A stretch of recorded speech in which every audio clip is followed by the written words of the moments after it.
ఎప్పుడు ఉదయిస్తుందో గమనించే సమయం ఉంటుందా?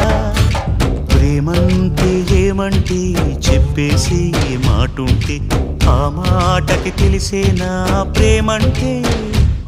అది చరితలు సైతం చదవని వైనం, కవితలు సైతం పలకని భావం, సరిగమలెరుగని మధురిమ ప్రేమంటే.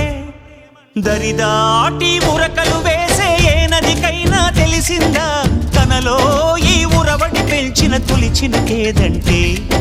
సిరిపై రై ఎగిరే వరకు చేనుకు మాత్రం తెలిసిందా తనలో కనిపించే కళలకు తొలి పిలిపేదంటే?